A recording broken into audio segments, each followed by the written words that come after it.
Hello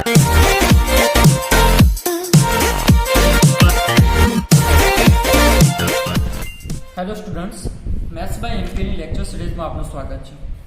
તો આજે આપણે આપણો અભ્યાસક્રમ આગળ વધારીએ તો એક્સરસાઇઝ નંબર 1.3 પર આવી જઈએ। એક્સરસાઇઝ નંબર 1.3 નો પહેલો દાખલો જે ક્વેશ્ચન નંબર 1 છે એ એક્ઝામ્પલ નંબર એટલે કે ઉદાહરણ નંબર 15 જેવો છે, તો તે આપણે કરી શકીશું, બરાબર। હવે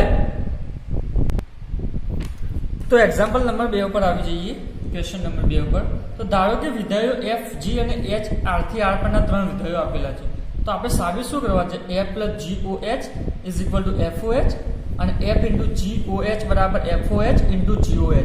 તો આ કોના જેવું છે તમને બતાવી દઉં। આપણે વિધેયના બારામાં આપણને ખબર છે f + g * x હોય તો આપણે શું લખતા હતા? f of x + g of x। પછી શું હતું? f * g of x बराबर शू लगता था? f of x into g of x, बराबर। आवु आपने खबर है, एवं ने एवं अहींया पण करवानुं छे। तो આપણે પહેલું લઈ લઈએ, પહેલા માટે જોઈ લઈએ શું કહે છે? f + g oh। તો હવે આને o હટાવી શકશું આપણે, એટલે કે આ અહીંયા આપણે સંયોજન છે એનો ઉપયોગ કરીએ તો f + g h of x, બરાબર। અહીંયા x લખવું તો લખી શકાશે। તો હવે આ h શું થશે? બંનેને આપી શકાશે, તો આપી દઈએ તો શું થશે? f h of x plus g h of x, બરાબર।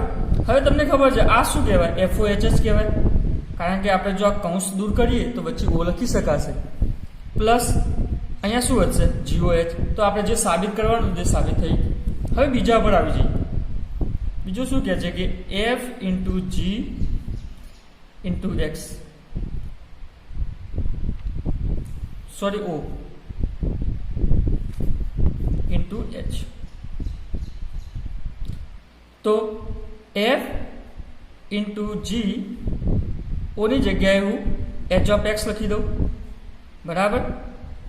તો નીચે આ x એના માટે લખ્યું છે કે આર્બિટરી આપણે કોઈ ઘટક લઈ લીધો છે ખાલી, તો આપણે કઈ રીતે લખી શકીશું? f h of x બંનેને આપણે આપી શકીએ આના જેવું।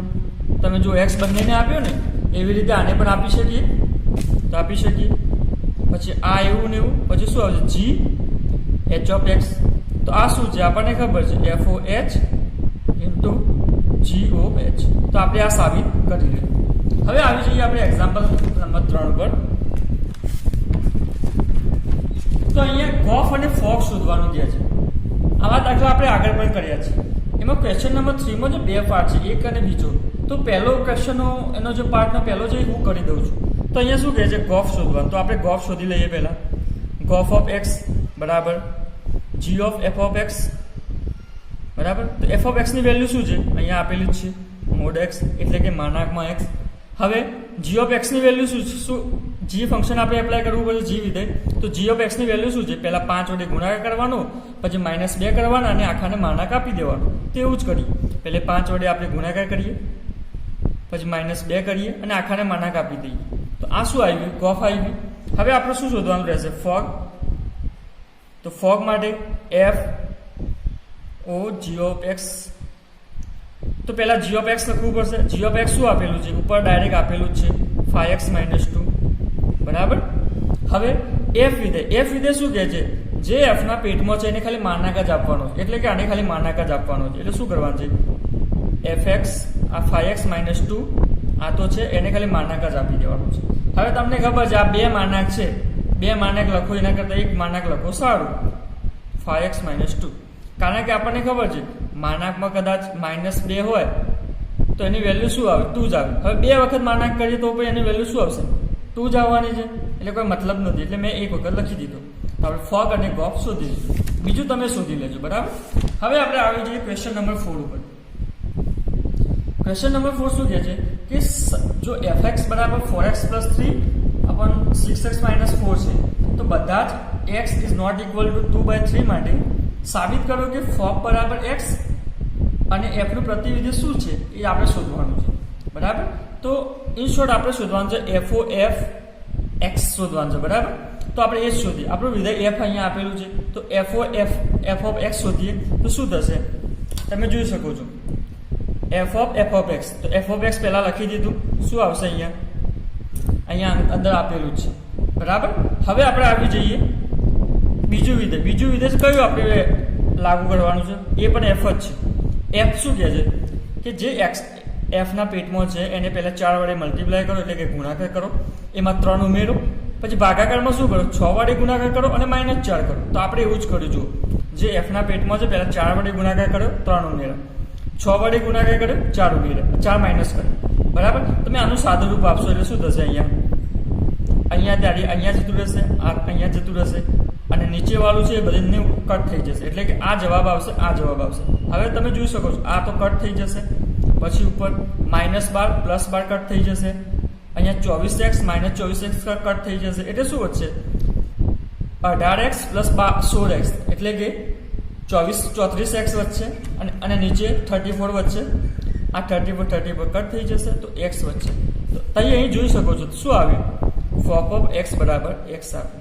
તો આપણે f ઓફ x બરાબર જે આપણે x સાબિત કરવાનું હતું એ તો થઈ ગયું. અને હવે શું કે પ્રતિવિધેય શોધો. તો પ્રતિવિધેયને આપણે વ્યાખ્યા પ્રમાણે જઈએ તો અહીંયા શું થશે? f નું પ્રતિવિધેય f પોતે જ થશે, કારણ કે આપણને ખબર છે જો વિધેય f આપેલું છે એનું પ્રતિવિધેય g આપેલું છે, બરાબર. જો પ્રતિવિધેય g આપેલું હોય તો આપણે વ્યાખ્યા પ્રમાણે ખબર છે કે ફોક બરાબર તદે વિધેય થાય છે અને ગોફ બરાબર પણ તદે વિધેય થાય છે. તો અહીંયા તમે જોઈ શકો છો કે f આપેલો આપણે લીધો હતો એનું આપણે ફોપ શોધ્યું તો આઈડેન્ટિટી ફંક્શન x એટલે કે તદે વિધેય અહીં આવે છે, જે અંદર નાખ્યું તે બહાર આવે છે.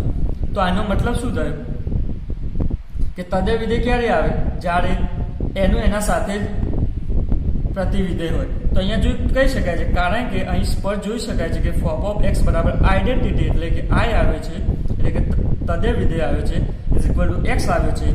તો તદે વિધેય કયું થશે? આપણને અહીંયા જોઈ શકાય છે y તદે વિધેય માટે તમને ખબર છે x ની જગ્યાએ f ઓફ x ની જગ્યાએ y લખવાનું છે અને એને કરતા બનાવવાનું છે. તો શું થશે? x બરાબર શું થઈ જશે? 4y + 3 6y - 4 એટલે g ઓફ y. તો તમે જોઈ શકો છો કે અહીંયા 4y + 3 6y - 4, અહીંયા 4x + 3 6x - 4 બંને એક જ છે, બરાબર. અથવા તો તમે અહીંયા સુધી લખો તો બી ચાલે. આપણે લખી દઈએ f નું પ્રતિવિધેય f પોતે જ થશે, બરાબર. અહીંયા આ બીજી રીત છે, ઓર કરીને લખ્યું છે, એટલે કે આ બીજી રીતે કે આ એનું પ્રતિવિધેય થશે g ઓફ y. તો g ઓફ y શું થશે? y એ f નું પ્રતિવિધેય થશે, બરાબર. હવે આપણે આવી જઈએ એક્ઝામ્પલ નંબર 5 ઉપર, ક્વેશ્ચન નંબર 5 ઉપર. તો ક્વેશ્ચન નંબર 5 છે ને આપણે જે બે રિઝલ્ટ લખાવ્યા હતા એના ઉપર જ આધાર છે. શું લખાયા હતા મેં? કે જો વિધેય એક અને વ્યાપ્ત હોય તો એને શું મળે? આપણને પ્રતિવિધેય મળે, એટલે કે એ વિધેય શું કહેવાય? વ્યસ્ત સંપન્ન વિધેય કહેવાય. તો અહીંયા શું શોધવા છે? વિધેયના પ્રતિવિધેય મળી શકશે, કારણ સહિત નિર્ણય કરો. તો મળી શકશે એ કારણ આપવાનું છે. તો અહીંયા તમે જોઈ શકો છો પહેલું વિધેય f ક્યાંથી ક્યાંનું આપેલું છે? 1 2 3 થી 10 સુધી આપેલું છે, અને વિધેય કઈ રીતે વ્યાખ્યાયિત કર્યું છે? 1 10 ઉપર જાય છે, તો અહીંયા હું લખી દઉં 1 10 ઉપર જાય છે, 2 10 ઉપર જાય છે, 3 10 ઉપર જાય છે, 4 પણ 10 ઉપર જાય છે. તો તમે અહીં સ્પષ્ટ જોઈ શકો છો કે આ વિધેય છે એ 1 1 નથી, 1 1 નથી. તો 1 1 ના હોય તો મેં તમને રિઝલ્ટ 1 અને 2 કરીને લખાવ્યા હતા કઈ વખતના લેક્ચરમાં, આગળના લેક્ચરમાં સ્ટાર્ટિંગમાં જ લખાવ્યા હતા. તમે જોઈ લેજો, જો વિધેય 1 1 અને વ્યાપ્ત હોય તો એ વિધેયને પ્રતિવિધેય મળે, એટલે કે એ વિધેય વ્યસ્ત સંપન્ન વિધેય કહેવાય, બરાબર. પરંતુ અહીંયા તમે જોઈ શકો છો ગ્રેટર દેન સાઇન બને છે. તો ગ્રેટર દેન સાઇન બને એટલે 1 1 વિધેય હશે નહીં, એટલે કે આનું પ્રતિવિધેય મળશે નહીં મળે, બરાબર. આ તો સાબિત થઈ ગયું. હવે બીજા ઉપર આવી જઈએ. બીજું શું કહે છે? 5 4 ઉપર જાય છે, 6 3 ઉપર જાય છે, 7 પાછો 4 ઉપર જાય છે, અને 8 1 ઉપર જાય છે, બરાબર. અહીં પણ તમે જોઈ શકો છો કે આ એક ગ્રેટર દેન બને છે, દેખાય છે 4 વાળું. 5 પણ 4 ઉપર જાય છે અને 7 પણ 4 ઉપર જાય છે, એટલે કે આ વિધેય 1 1 વિધેય નથી, 1 1 નથી. તો આનું પણ વ્યસ્ત સંપન્ન વિધેય મળશે નહીં, એટલે કે પ્રતિવિધેય મળશે નહીં, બરાબર. હવે આપણે છેલ્લા દાખલા ઉપર આવી જઈએ. એમાં શું કહે છે? 2 7 ઉપર જાય છે, 3 9 ઉપર જાય છે, 4 11 ઉપર જાય છે અને 5 13 ઉપર જાય છે. અહીંયા તમે જોઈ શકો છો કે આ ગ્રેટર ધેન બનતું નથી એટલે કે 1 1 છે. હવે 1 1 એટલે કે 1 1, બરાબર. અને હવે વ્યાપ્ત પણ છે. વ્યાપ્ત કઈ રીતે જોવાય? કારણ કે જો આપણો જે શું કહેવાય સહપ્રદેશ હતો એમાં કોઈ એલિમેન્ટ બાકી રહેતો નથી. તમે જોજો 7 9 11 13 બધાને તીર વાગે છે એટલે કે વ્યાપ્ત પણ છે, બરાબર. તો આપણે શું કહી શકીએ? 1 1 અને વ્યાપ્ત છે તો આનું પ્રતિવિધેય મળશે. તો પ્રતિવિધેય શું મળશે? આપણને ખબર છે. પ્રતિવિધેય માટે શોધવું હોય તો શોધી શકાય એમ. અહીંયા કીધું નથી શોધવાનું, પણ શોધી લેવાનું. તો શું મળશે? એફ ઇન્વર્સ એટલે કે પ્રતિવિધેય. તો તમને ખબર છે અહીંયાથી અહીંયાનું વિધેય મળે એને પ્રતિવિધેય કહેવાય. આમ ઉલટું લખી દેવાનું, બરાબર. એટલે કે 7 2 7 2 9 3 11 4 અને 13 5 આ પ્રતિવિધેય થઈ ગયું. હવે આપણે આવી જોઈએ એક્ઝામ્પલ નંબર 6 ઉપર. ક્વેશ્ચન નંબર 6 ઉપર. ક્વેશ્ચન નંબર 6 શું કહે છે કે સાબિત કરો કે આપણું જે વિધેય આપેલું છે એફ ક્યાંથી ક્યાંનું આપેલું છે? -1 થી r નું, -1 થી 1 to r નું આપેલું છે, બરાબર. ક્લોઝ ઇન્ટરવલ છે એટલે કે બંધ કૌંસનું છે. વ્યાખ્યાયિત વિધેય 1 1 છે. પહેલા તો 1 1 આપણે સાબિત કરવાનું છે અને પછી શું કહેવાનું છે કે f -1 થી r નો વિસ્તાર f of x બરાબર x + 2. તો f નું પ્રતિવિધેય શોધો. ઇન શોર્ટ પ્રતિવિધેય આપણે શોધવાનું છે. f નું પહેલા આપણે શું બતાવવાનું છે? 1 1 બતાવવાનું છે, પછી એનું પ્રતિવિધેય શોધવાનું છે. તો આપણે શોધી લઈએ. તો અહીંયા પહેલા શું બતાવવાનું છે? 1 1 બતાવવાનું. તમને ખબર જ છે આપણે બહુ દાખલા કર્યા આગળ. શું કરતા હતા? x1 અને x2 લઈ લેતા હતા અને f of x1 બરાબર f of x2 લઈ અને x1 બરાબર x2 આપણે સાબિત કરતા હતા. એવું અહીંયા પણ કરીએ. શું કર્યું? x1 x2 લઈ લીધું, f of x1 બરાબર f of x2 લખી લીધું, બરાબર. હવે x1 વિધેય માટે શું આવશે? અહીંયા f વિધેય કયું છે? x upon x plus 2 એટલે કે x1 upon x1 plus 2, x2 upon x2 plus 2, બરાબર. હવે તો અહીંયા આને આમ લઈ જાઓ અને આમ લઈ જાઓ, સાદું રૂપ આપશો તો x1 બરાબર x2 આવી જશે એટલે કે 1 1 વિધેય થઈ જશે. અથવા તો તમને આવા દાખલા પૂછે કે સાબિત કરો કે આ 1 1 વિધેય છે, તો તમારે કોઈ પણ કરી ગમે તે કરીને અહીંયા x1 બરાબર x2 લઈ દેવાનું. કારણ કે આપણે સાબિત કરવાનું કીધું એટલે દેખાવાનું કીધું છે. તો આપણને ખબર છે કે બતાવવાનું હોય ત્યારે લાસ્ટમાં આપણે જે વ્યાખ્યા પ્રમાણે જવાનું એ પ્રમાણે જ જવાનું હોય, બરાબર. વ્યાખ્યા શું કહે છે? આવી રીતે કહે છે કે f of x1 બરાબર f of x2 લીધું તો x1 બરાબર x2 આવવું જોઈએ. તો ગમે તે કરીને આપણે લાવી દેવાનું, બરાબર. કોઈક ટાઈમમાં તમારે ભૂલ થઈ જતી હોય કદાચ સાદું રૂપ આપવામાં, તો બી લાસ્ટમાં તો આપણે આ લખી જ દેવાનું, બરાબર. હવે પ્રતિવિધેય માટે આવી જઈએ. તો પ્રતિવિધેય માટે તમને ખબર છે કેવું કરવાનું છે? વ્યાપ્ત પ્રમાણે. વ્યાપ્ત વિધેયમાં કરતા એવું જ કરવાનું છે. આપણે f of x લઈ લીધો, એને y આપી દીધો નામ, પછી શું કર્યું? x ને કરતા બનાવી દીધો. x ને કરતા બનાવ્યો શું આપણને મળ્યું? કે 2y upon 1 minus y મળ્યું, બરાબર. 2y upon 1 minus y મળ્યું, બરાબર. તો આપણે આ જોઈ શકીએ છીએ આ આખું શાનો વિધેય છે? y નું વિધેય છે. તો એને આપણે g of y કહી શકીએ. હા, તો મેં આને g of y કહી દીધું. તો હવે આપણને બે વિધેયો મળી ગયા. એક f વિધેય અહીંયા અને એક g વિધેય અહીંયા. તો મેં આ f વિધેય આ રહ્યું આપણું અહીંયા છે અને બીજું વિધેય g. તો હવે આપણે શું કરવાનું છે કે g એ f નું વ્યસ્ત સંપન્ન વિધેય છે એ સાબિત કરવા માટે આપણને ખબર છે કે ફોગ અને ગોપ બંને શું લાવવાના છે? તદે વિધેય લાવવાના છે. બસ એટલું જ અહીં ફરીવાનું કરી લઈએ. તો શું કરવાનું છે? f of g of y એટલે કે fog, f of g of y. તો f of g of y એટલે કે 2y upon 1 minus y. અહીં તમે જોઈ શકો છો કે મેં y કેમ લીધો?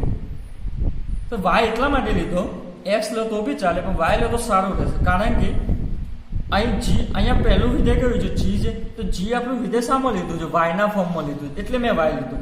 જો તમે x લો તો બી કંઈ વાંધો નથી, પરંતુ y લો તો વધારે સારું રહેશે, બરાબર. તો y જ રાખીએ એટલે અહીં 2y minus 1 અહીંયા થઈ ગયું, બરાબર. હવે આપણે આવી જઈએ f વિધેય એપ્લાય કરવું પડશે. f વિધેય શું કહે છે? તો તમે જોઈ શકો છો કે પહેલા એમને એમ મૂકવાનો, પછી ભાગાકારમાં x plus 2. તો પહેલા આપણે એને જે પેટમાં હતું એ એમને એમ અહીંયા મૂકી દીધું, પછી એ અહીંયા મૂક્યું અને +2 કર્યું. તો તમે આનું સાદું રૂપ આપશો તો શું આવશે જવાબ? y બરાબર શું કહેવાશે? i r. r મેં કેવી રીતે લખું છું તમને ખબર છે, બરાબર. તો ફોગ ઓફ y બરાબર i r આવી ગયું, એટલે કે ફોગ બરાબર આઈડેન્ટિટી એટલે કે તદે વિધેય આવી ગયું. હવે આપણે આવી જઈએ ગોફ ઉપર. ગોફ માટે શું થશે? ગોફ માટે શોધીએ આપણે અહીંયા. તો g of f of x આવ્યું. તો f ઓફ x ની વેલ્યુ શું છે? x upon x plus 2 છે. હવે g ફંક્શન કયું છે? તો g ફંક્શન છે આપણું અહીંયા તમે જોઈ શકો છો શું છે? 2y upon 1 minus y, એટલે કે જે પણ એના પેટમાં છે પહેલા એને 2 વડે ગુણાકાર કરીએ. તો 2 વડે ગુણાકાર કર્યો અને 1 માંથી બાદ કર્યો. બરાબર, એ તમે જોઈ લેજો. તો આનો જવાબ પણ શું આવશે? x આવશે. સાદુરૂપ તમે આપી દેજો, એટલે કે i એટલે કે તદેવ વિધેય આવશે. તો f નું પ્રતિ વિધેય g 2x upon 1 minus x થાય એવું લખી દેવાનું. અથવા તો તમે બીજી રીતે પણ લખી શકો છો.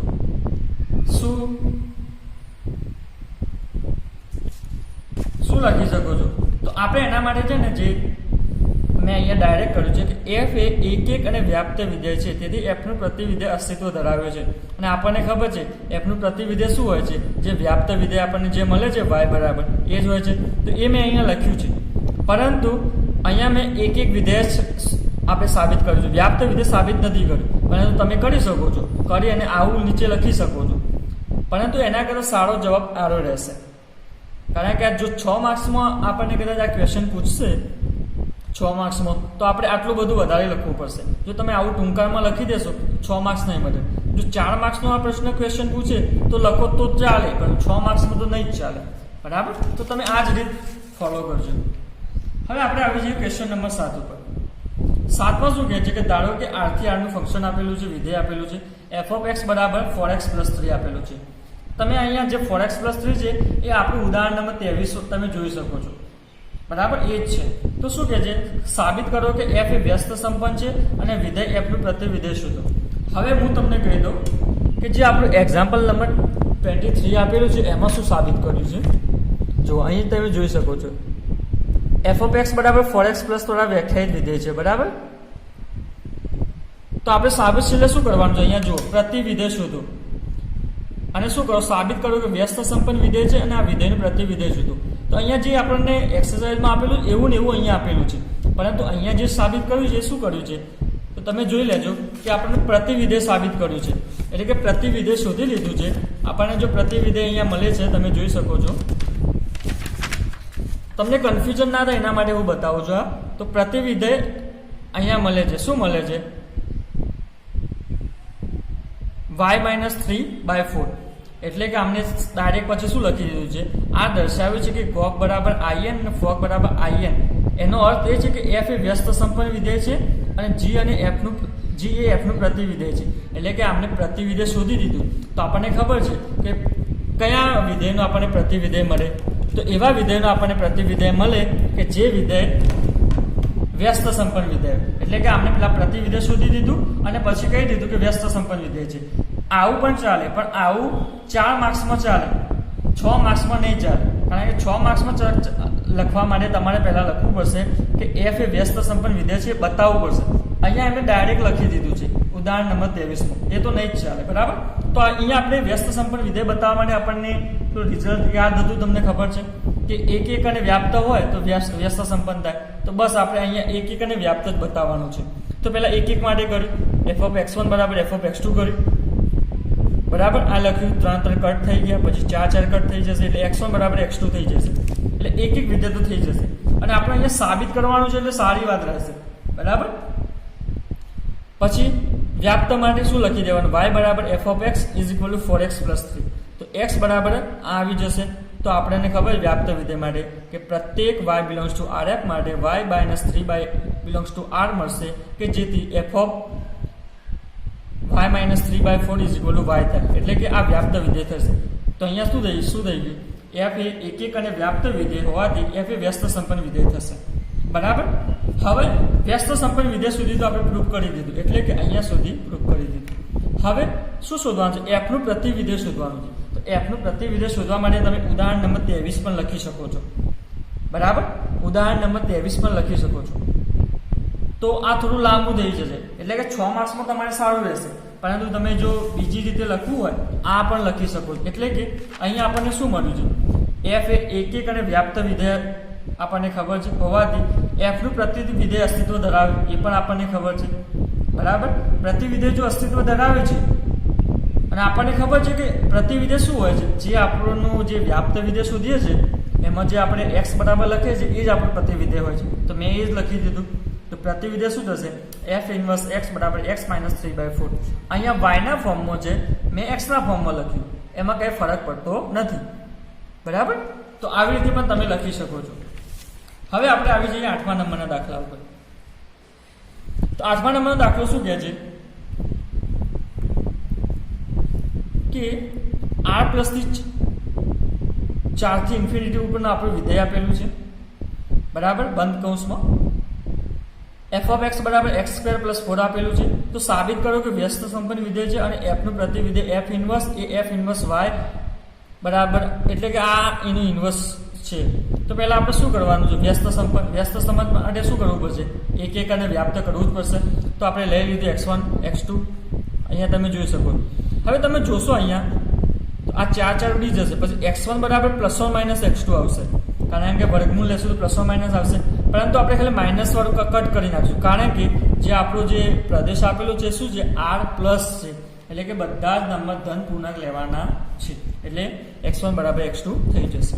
હવે ઓન ટુ માટે એટલે કે વ્યાપ્ત વિધેય માટે તમને આવડે જ છે. બરાબર? એને વ્યાખ્યાત લખી દેવાની કે પ્રત્યેક y બિલોંગ્સ ટુ 4 થી ઇન્ફિનિટી માટે under route y minus x બરાબર, એટલે કે અહીંયા y માઇનસ 4r પ્લસમાં મળે કે જેથી શું થાય? f ઓફ x બરાબર y થાય, એટલે કે f એ વ્યાપ્ત વિધેય છે. તો એક અને વ્યાપ્ત વિધેય હોય તો આપણને ખબર છે શું થાય? વ્યસ્ત સંપન્ન વિધેય થાય. બરાબર? હવે અહીંયા સુધી આવ્યા પછી શું શોધવાનું છે? આપણે પ્રતિવિધેય શોધવાનું છે. તો પ્રતિવિધેય શોધવા માટે છે ને તમારે ડાયરેક્ટલી લખી દેવાનું. અહીંયા શું છે? f એ એક અને વ્યાપ્ત વિધેય હોવાથી f નું પ્રતિવિધેય અસ્તિત્વ ધરાવે છે. અસ્તિત્વ ધરાવે છે તો આપણને ખબર છે કે f નું પ્રતિવિધેય શું હોય છે?